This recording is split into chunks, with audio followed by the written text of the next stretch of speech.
Welcome to TRC Podcast, a video game podcast where we try to bring the past and present together through bi-weekly coverage of news and retros on older games. I'm one of your hosts, Tristan Zhang. I'm your other host, Albert Corsten. There's been a lot of news. Has there really? I don't know. I think it's been kind of a slow 2 weeks.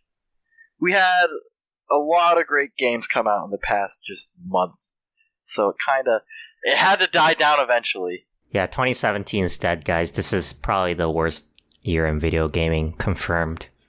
Mm-hmm. Actually, let's start with a follow-up, since Albert seems to choose stories that drag on literally forever. Hey, it's a good follow-up, though. Why don't you take it away, since it's yours? Alright, so, what was it, a month ago, I think? On our first episode, we had Blizzard suing a German cheat manufacturer named Bossland for copyright infringements for selling essentially cheats for World of Warcraft, as well as Hearthstone and I think Heroes of the Storm. And essentially, we talked about that they filed the lawsuit, and as of last week, the court has ruled in Blizzard's favor, and now Bossland owes Blizzard $8.5 million for 42,818 copyright infringements. That's a fuck ton of infringements.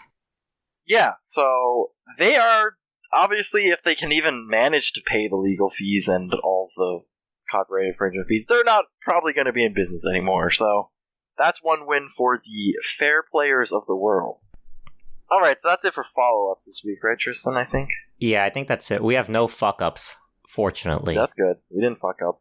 So Microsoft announced this week that they'll bring refunds to Xbox One and Windows Store, just kind of like very similar to how Steam does it.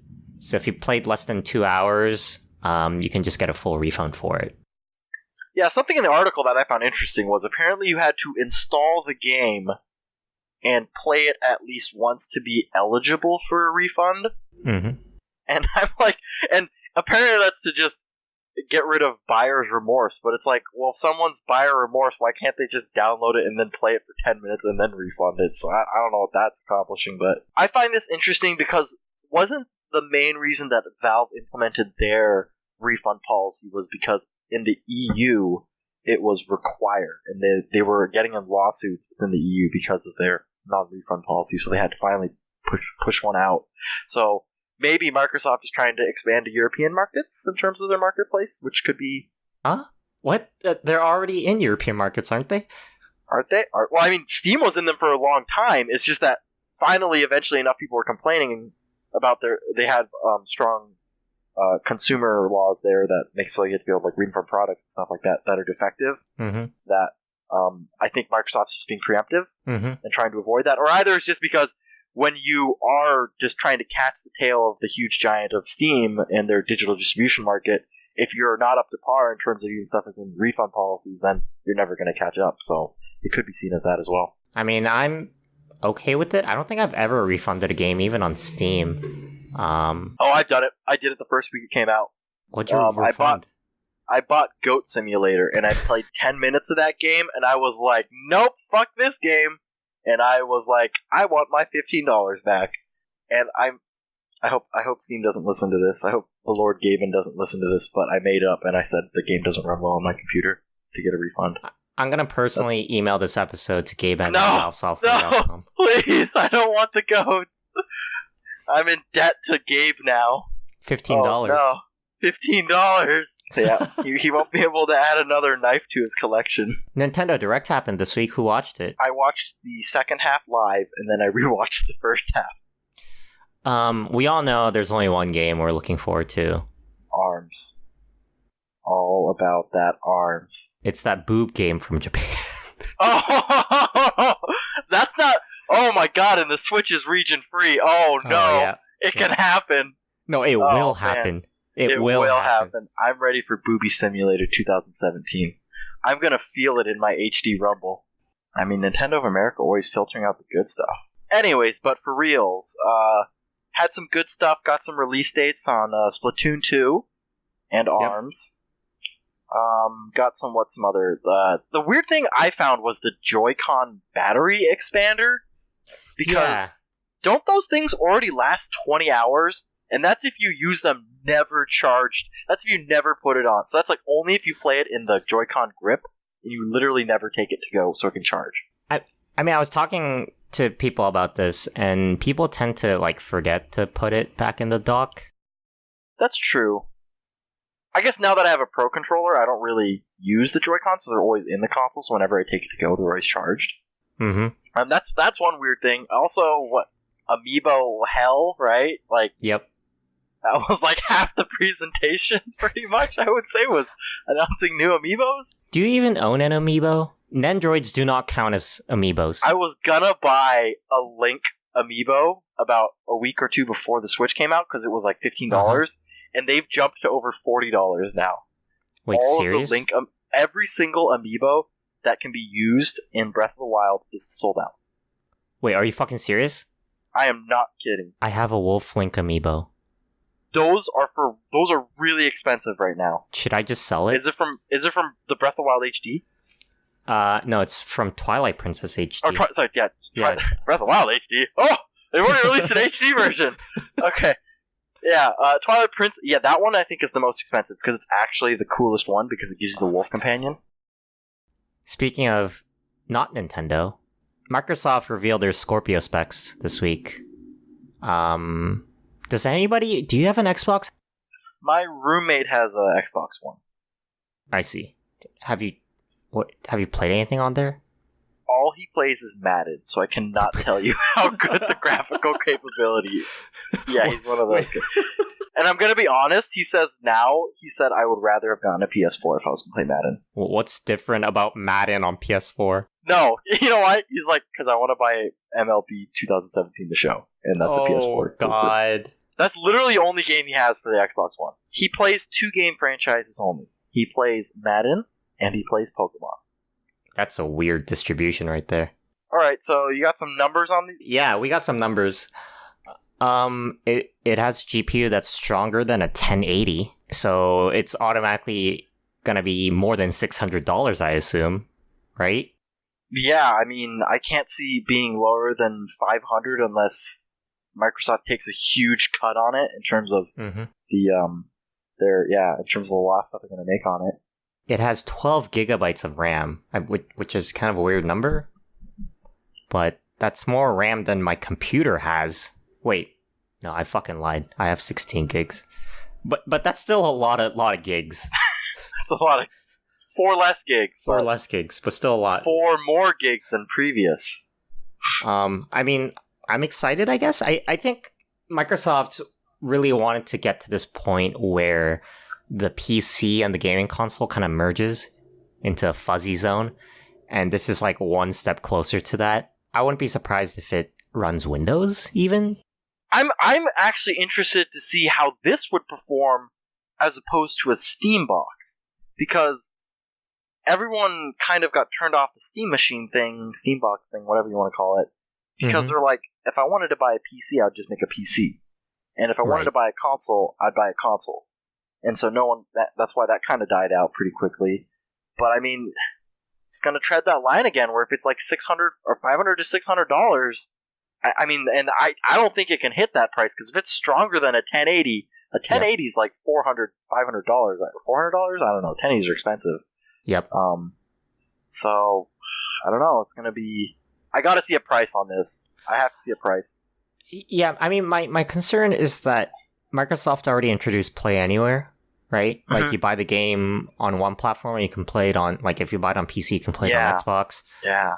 So, I don't know. I have a feeling this is just going to be a computer. Do you think that this is a smart market move for Microsoft to move against PlayStation? Do you think power is where they need to go? Because Nintendo for the past 10 years has been doing, you guys do your own thing, we're going to make an underpowered fun console, which didn't work out too well with the Wii U, but is panning out nicely for currently for the Switch, but they're obviously not trying to go in the hardware game. PS4 and Xbox have been going for that cutting graphics sort of thing, and now Microsoft's just one-upping PS4 Pro and being like, we're going to kick out this beast machine here. I think where Microsoft is losing out this generation is exclusives, right? Like, I only bought a PS4 because I want to play Persona and Final Fantasy. And on Xbox, I have literally zero game that I want to play. So, I mean, hardware is okay to win at, I guess, but remember what happened with the PS3? So, yeah, I don't think this is gonna, catapult them ahead. That's an Yeah, I agree. I definitely think that Microsoft's doing okay in the hardware department. It's the software department that's killing them right now. And then, I mean, you think in the future, and Sony's got some other heavy hitters coming up soon, probably The Last of Us 2, right? And then Kingdom Hearts 3, right? What do you have Xbox coming? What do you have? Yeah, what's coming out for Xbox? Next, do you guys know this person named Marcus Persson? I hear he's a playboy of sorts now. He's kind of a middle class man, Middle class. The everybody's man. He thought maybe he could make some more money, so he's bringing Minecraft to China, where there's like 2 billion people or whatever, right? Not that high. Not that high. Not that high? Significant number. Big number. I didn't even know Minecraft wasn't released in China. That's crazy. Yeah, I didn't know that they had restrictions. I mean, China I know has restrictions on things like skulls, right? And like depictions of that. And there's like skeletons in the game, but I didn't know you couldn't get it at all. Well, congrats to Mr. Notch on his like extra $1 billion to his net worth. I mean, at this point, Minecraft just comes out for everything, right? I mean, going back to the last article, they announced it's coming out for Switch in May, so Minecraft's coming to Switch too. Actually, I'm pretty sure Scorpio will do really well if Minecraft comes out on it. Please stop.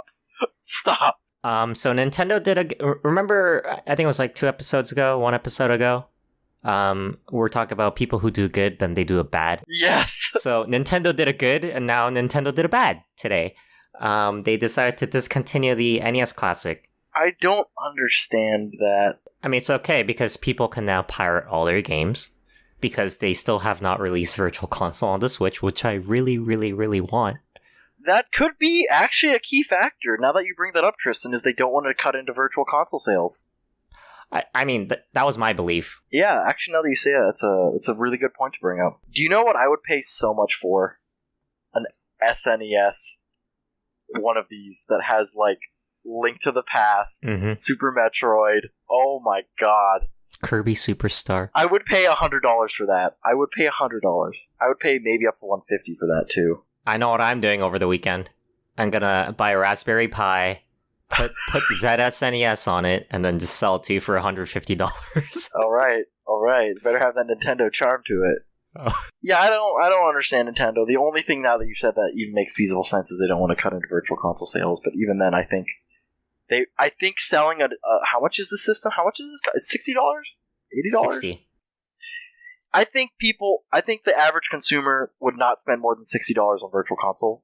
Therefore, it makes more sense to sell these as like a physical thing. I guess the physical thing has a cost to manufacture it, but still, I think they would make more money selling this.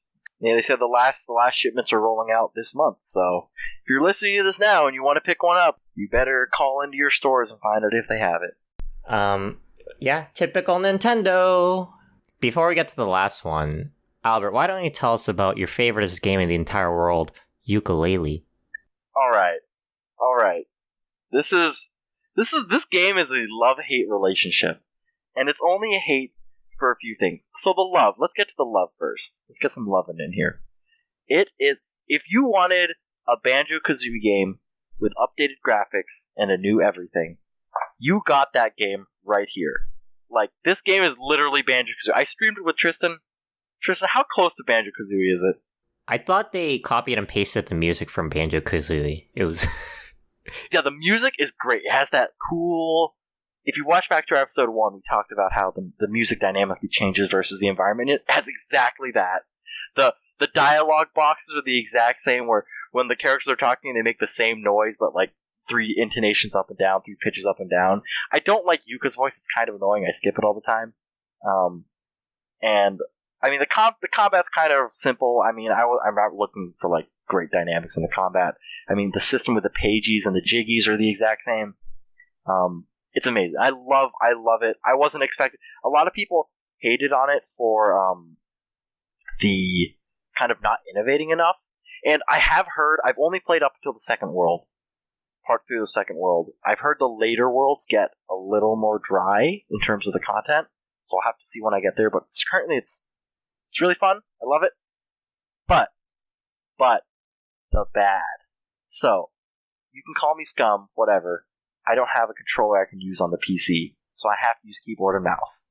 Here's the thing. They did not implement a back button. They did not bind a key to say no to things. So, if you're racing an NPC and you don't have... This is my first 30 minutes of the game. I was racing an NPC around the first world, and I didn't have the power up to beat him, so I lost the race. And the NPC asks, would you like to race again? Green circle for yes, red circle with X for no.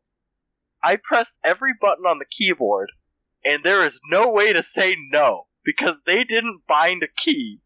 So you have to say yes, and you can't beat the guy, and so you can run around and do stuff for about a minute, and as soon as the NPC beats the race, it teleports you back to the NPC and asks if you want to race again. And it never ends, and I googled it, and people are like, yeah, they forgot to bind a key, and the only way to get out of that is to exit to the hub world and re-enter the zone.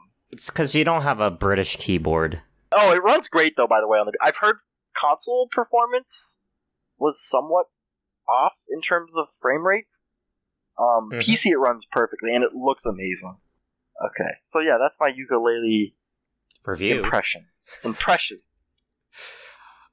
Final thing of the day, we had 3 games enter the 1 million club, the coveted 1 million club that I just made up for this episode.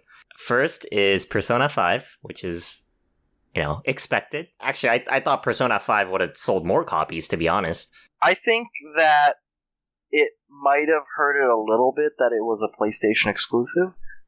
Mm-hmm.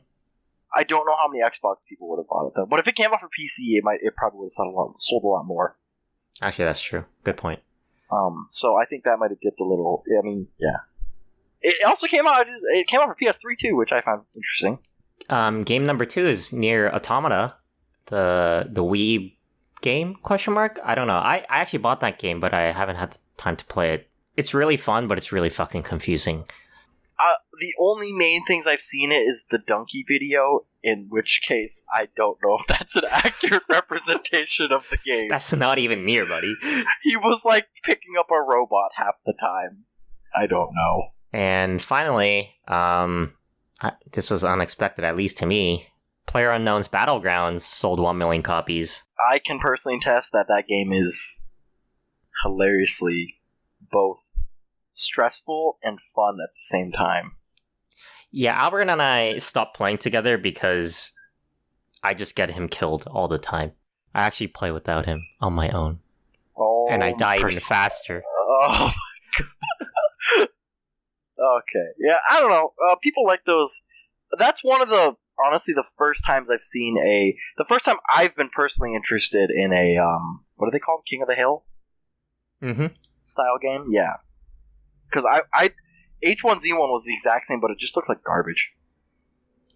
Yeah, this runs on Arma, which, I mean, I don't like the whole Arma engine feel. I think that's my only gripe. The biggest gripe is the jumping. I hate the jumping. Like how there's a wall, and you can't jump over it normally, even though your character model looks like you can jump over it. But if you hold shift and run, then you can jump over it. And it's like, okay, why does shift run make you jump higher than a normal jump? Yeah, I don't know. Real life, sir? Oh, yeah, I always, that's true. Interesting, it sold 1 million. It's early access, too, so. Yeah, it's $30 early access. Congrats to PlayerUnknown on your $30 million payday. So I think that's all the news we have. Now we actually get to the fun part. I'm ready. Is it a sound clip? What is it? No, I'm going to start with the release date, as I always do. The not helpful tidbit.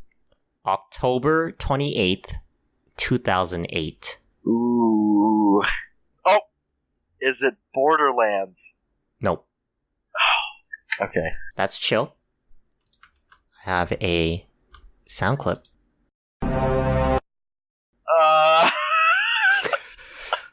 I kept it short. That was a horn. That was a horn. It's very epic. Is it an RPG? No.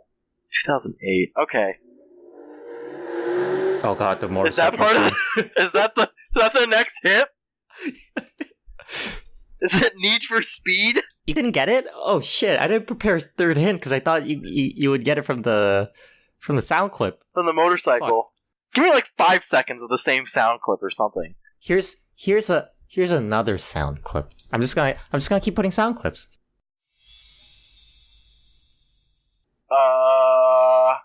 It's not ringing any bells. Oh god. Karma Up. Okay, you know what? Fuck you. I'm just gonna give you basically what will let. What if I've never played it? Have you confirmed I've played this game? Yes, you have definitely played this game.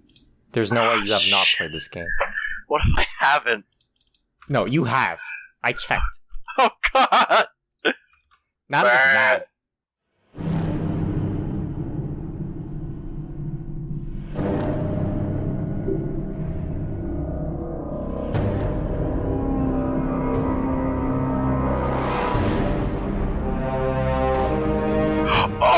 Fallout 3!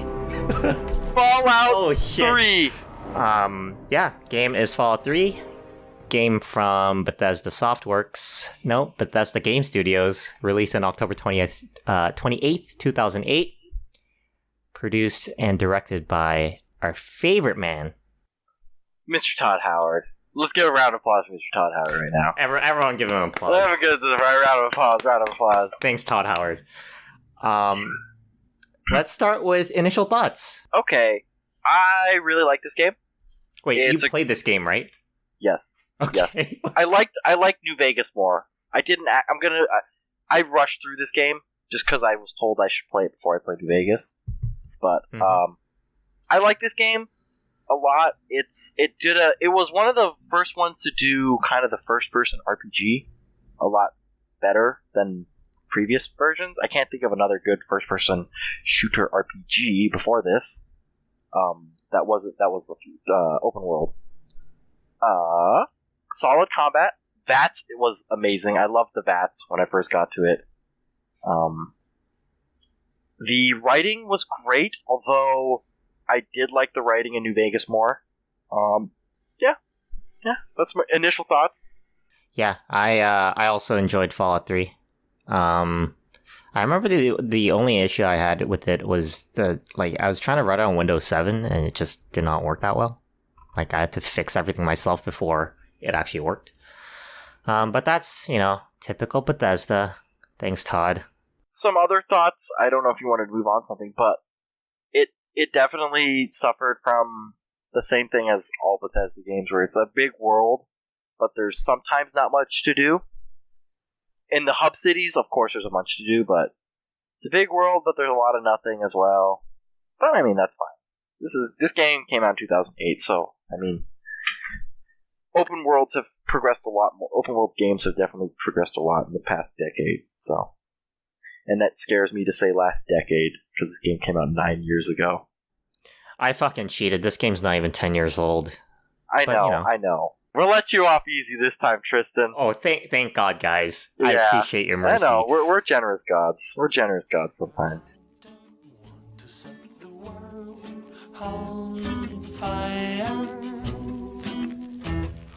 I just want to start a flame in your heart.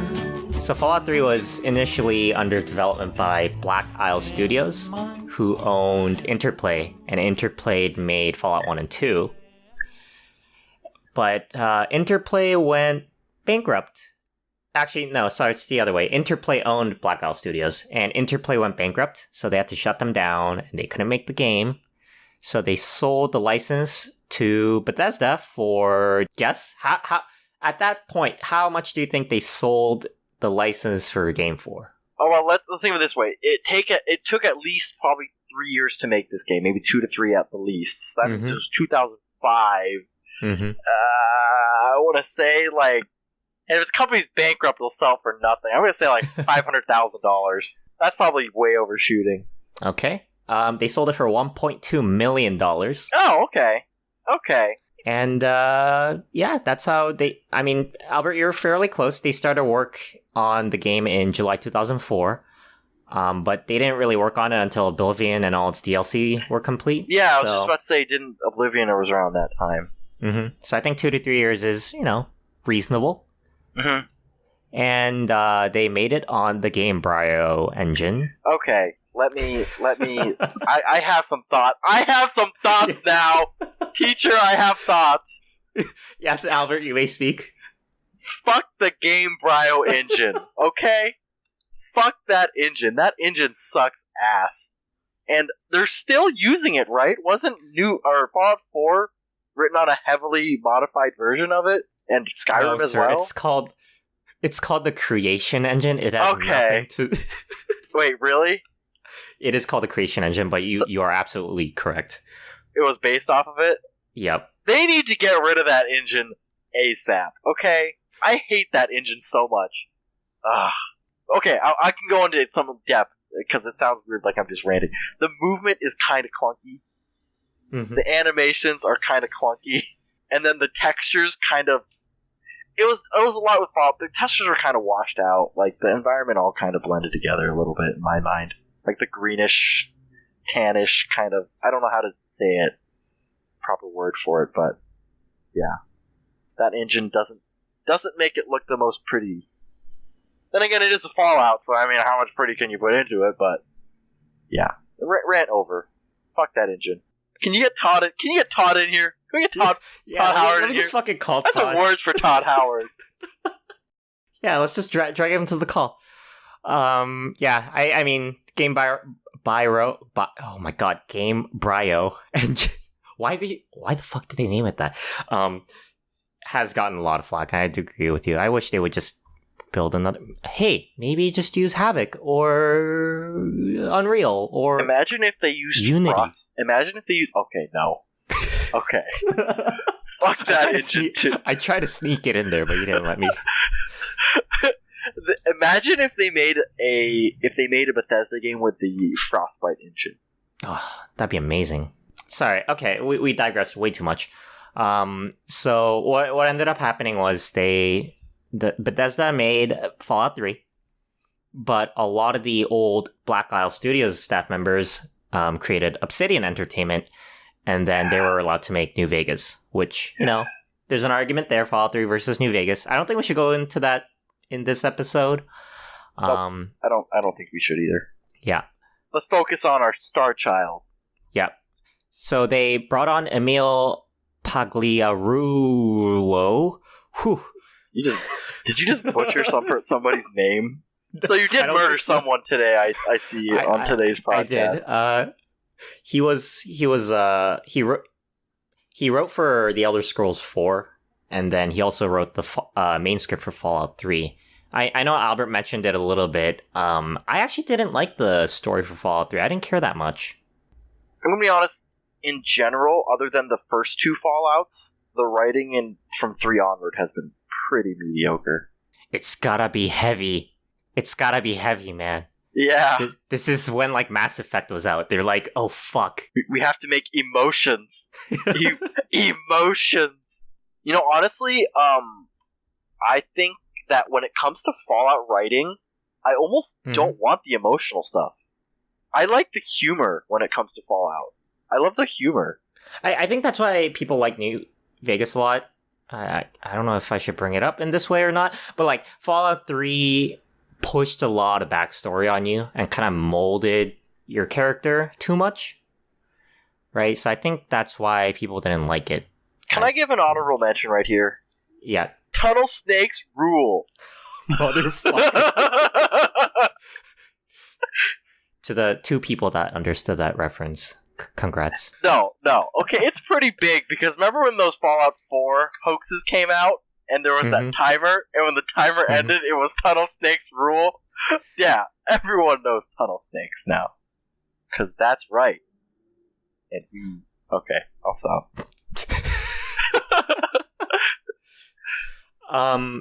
The game takes place in downtown DC, Washington, DC. they called it the Capital Wasteland, right? Yes, they What'd did. you think? In terms of world building, how'd they do? It was pretty good. It was okay. Like pretty good to okay. But I mean, I didn't have any problem with it. I think it was a cool spin on terms of location and setting. When Bethesda does the Fallout games and they choose a location, they always do a pretty good job on the area that they choose. The coolest thing I liked about Fallout was Megaton. I didn't detonate the bomb. I actually put in a cheat code, gave myself a nuclear weapon, and then shot that at the town. So it's like double. What is wrong with you? Albert, you mentioned at the beginning that the game was kind of big and there were like empty spots, right? Yeah. During development, DC was actually twice as big. Oh God, really? Yep. As in, oh man. And they decided to trim down because they thought it was too big. I mean, honestly, there comes a weird balance between making a map big and it can work with a lack of content. I hate to bring it up because it's completely different, but Breath of the Wild, right? Like, that game is stunning, and there's cool things around every corner. I'm gonna kind of go back to, like, there's iconic moments in Fallout 3 when there's, like, actual historical buildings, but other than that, there are sometimes where the landscapes just kind of cut and paste a little bit in terms of the look of it. And so to make that bigger, I mean, it doesn't leave that wow factor that, oh, this is cool, and yeah. You want to hear it? I'm on the Fallout Weekly right now, just looking at some old articles. Apparently, the main character, the Lone Wanderer, right, in the previews was named Albert. So, I'll see you guys in 200 years saving the future. Do you know Todd Howard? I am Todd Howard. Oh, fuck. My identity's been revealed. Bruised. I just shit on my own engine. Oh, no. But don't worry, we're bringing Skyrim to the Switch, guys. We're doing it. Thank you, Todd. No problem.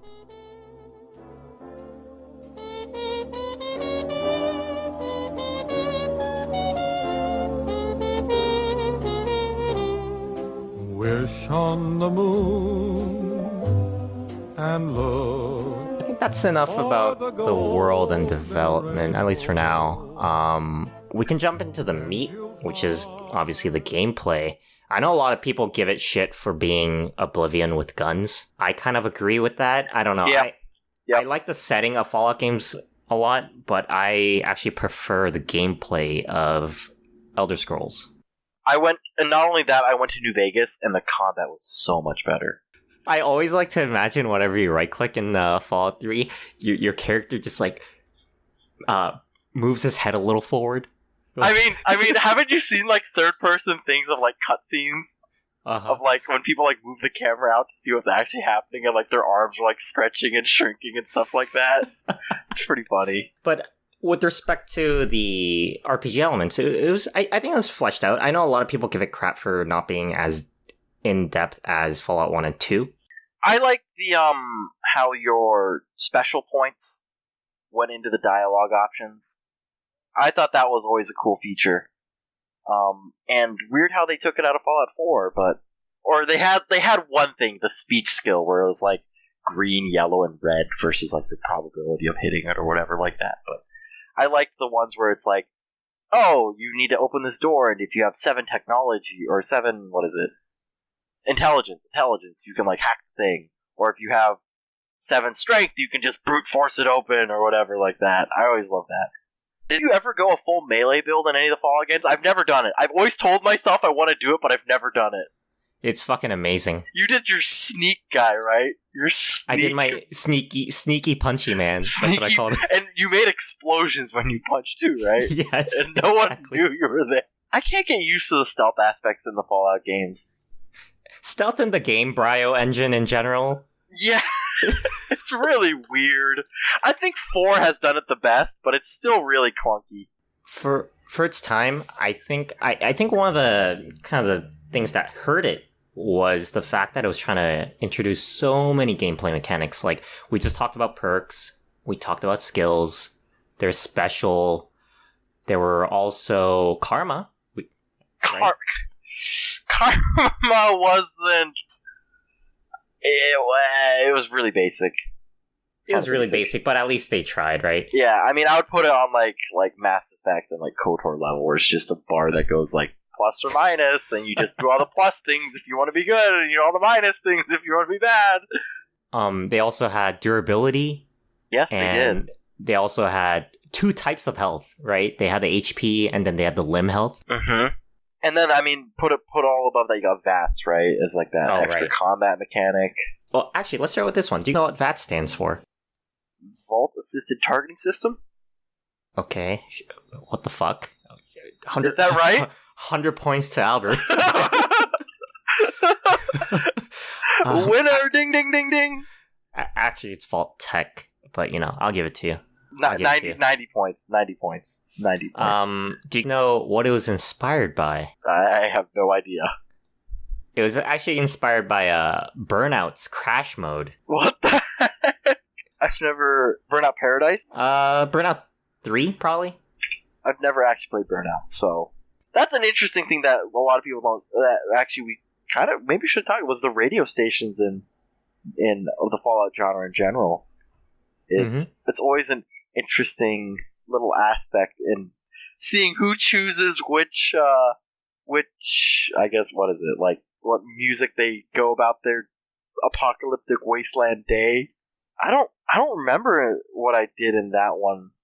I only because I played it a while ago. I mean, all I can remember, like, I don't even remember what I played in New Vegas. Oh, the only one I remember is from Fallout 4, which one I did. All I know is in every Fallout game, I only listen to classical. But other than the soundtrack, like the, I don't know what you call it, OST? OST. The ambient music, actually most of the music, how do you think they made it? It sounds orchestrated, right? Yeah. It is not orchestrated. Most of it was made through a sampler, which kind of blows my mind. Yeah, I'm gonna be honest, the music has never been a real big staple of the Fallout franchise. I mean, maybe the main theme. I don't think it has. Maybe the main theme. I guess. They said they use blues and folk music as a thematic backdrop because, like, it links everything to the past, but at the same time, it's kind of like the beginning of something new, right? Ah. And I mean, in a way that definitely fits. It helps build the atmosphere of the game really well. That's one thing that I guess I could talk about. Honestly, with Bethesda games, that's a big thing. They're really, really damn good at world building. Like, yes. Maybe the writing's not that good. Maybe the combat's kind of clunky or is a little advanced for like a new player to just be sure. But they're amazing at building worlds. Even like all these like I don't know what you call it. Kind of the setup of all the props in the world, right? There's like you walk into a room and you see that somebody committed suicide, or there were like a couple that died together, things like that. One of the spooky things, I forget exactly where it was, but Fallout, when they want to scare you, they can scare you. Like, I forget there was one place where it was like dark in this one thing, and there's like, I think it was a bunch of ghouls or something. And, like, I was scared to go in there, man.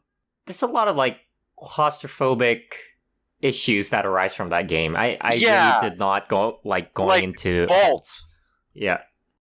Oh, man. And then, I hate to sidetrack, but there was a vault in New Vegas as well that was super scary. But it had one of the best guns in the game in it, so you had to go into it. It was, it was like a upgrade. It was like a special version of, like, an M4 or something called, like, the All-American, I think it was. Yeah. Dude, the vaults are scary in that game. Do you know how the game did on release? In terms of Metacritic? Let's go for Metacritic. I'm locking in a 91. 91? Exactly. Well, at least on the PC. Okay. Well, we're gonna go with the PC, so... I mean, it was crazy praise. I think it's aged a little bit. Came out. In my opinion. You want to hear a good quote? Give me a quote.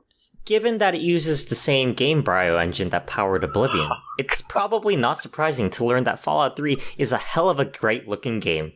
Sure, the characters still look a bit weird while they're talking, but this is still one of the most visually impressive games of 2008. No! That's a quote. Let me look up a list of games released in 2008. We're gonna find a game that looks better than this game. Literally anything. Dude, Mirror's Edge came out in 2008. Battlefield Bad Company came out in 2008. Metal Gear Solid 4 came out in 2008. Those games all look better. Let me re-quote. This is still one of the most visually impressive games of 2008. Stop! It laid a lot of groundwork, for sure. Yeah, it did. They only sold 50,000 copies between Fallout 1 and 2, combined, ever. When did 2 come out? Do you have a release date for Fallout 2? 1998, so 10 years. Oh, man! I mean, that's never mind. A lot of games even in the late 90s sold more than 50,000. So Fallout 3 came out in October, and November, December. In 3 months, they shipped 4.7 million copies. Oh my god. Holy crap. Let me look at the release date. I'm looking at a 2008 video gaming. I want to see what other games were coming around that time and what it kind of dealt with in terms of competition. Mm-hmm. It came out on 28th? Yeah. Yes, okay. It actually released the same day as Little Big Planet and Command & Conquer Red Alert 3. Damn. The same day. That's a big day. Holy shit. Yeah. Gears of War 2 came out the week after. Banjo-Kazooie Nuts and Bolts came out the week after. Well, that probably contributed to the 4.7. Mirror's Edge came out, but that game didn't sell very well. World of Warcraft Wrath of the Lich King came out 2 weeks later after that. But I mean, I guess that actually is a big... you could say that, although it's the PC audience, it's not really... I mean... biting into each other's market. I haven't heard something selling this quickly in a while. Yeah, and I mean, even Left 4 Dead came out in November the month after. GTA 4 came out in December that year. Fuck. GTA 4. Like, it sold that much against these games. Another round of applause for our savior, Todd Howard. Thanks, Todd. Thanks, Todd. Saving video game one game at a time.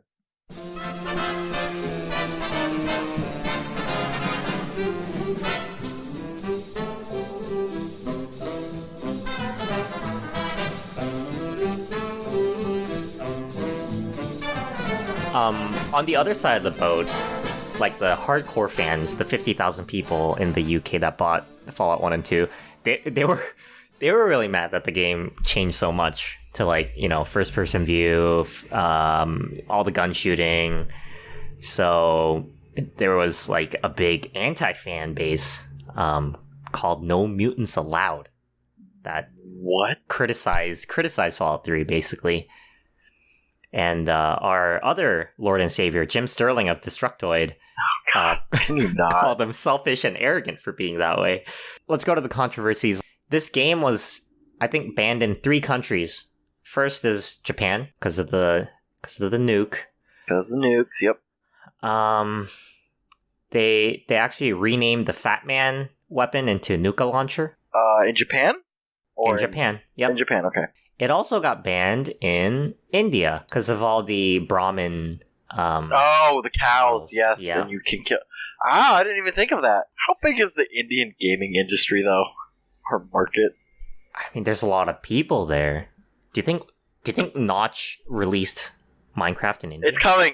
It's coming. It's coming now. It's coming now. You're welcome. Yeah. Hey, give us some of that cut. And the third game, it was banned. What the fuck am I talking about? The third country it was banned from. Third game it was banned from.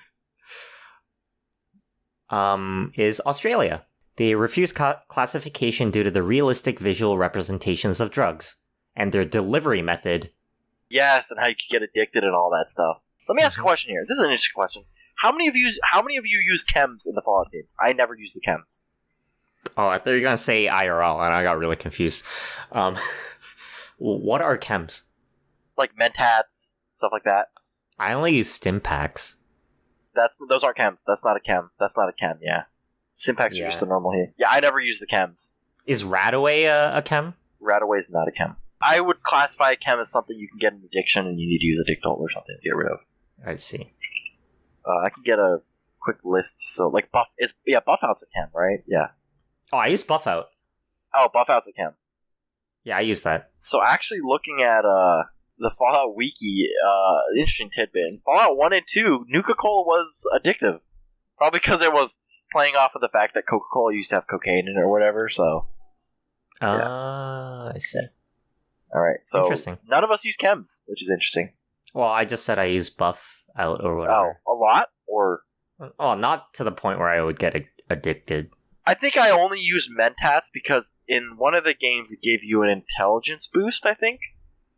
Mm-hmm. And one of them gave you an intelligence boost, and I'd use it for stat checks and stuff like that needed intelligence or stuff. So even after all the shit came out, there was a huge modding community, right? I would say Fallout 3 has one of the biggest modding communities. I mean, Bethesda in general, just their communities move from game to game. I mean, Skyrim has a huge community. I didn't know they released an editor. Did you know that? Like a map editor? The GEC editor? Oh, I have no idea what that is. The Garden of Eden creation kit. Oh, okay. Lets you write dialogue, create characters, weapons, and creatures. Interesting. I did not know that. I think this was before Steam Workshop, so I think this is what a lot of people use this is way for before their Steam modding. Workshop. Steam Workshop came out for specifically the Skyrim release. I see. So, if I recall correctly, I think it came out literally. It coincided with. It was made for Fallout or Skyrim, Fallout with dragons. which is interesting because you notice how it's a lot of Bethesda games that Steam releases features for. Remember the paid mods? Paid mods. Thinking emoji. Maybe Gabe N and Todd Howard are the same person? He puts on a fat suit every time he wants to turn into Gabe. I'm sorry, that was mean. Any favorite mods? I didn't mod Fallout 3. I modded Fallout New Vegas. Once again, I kind of blazed through 3, so... My favorite mod was mouse acceleration fix. Wait, you could fix that shit in the config files. That's what I always did.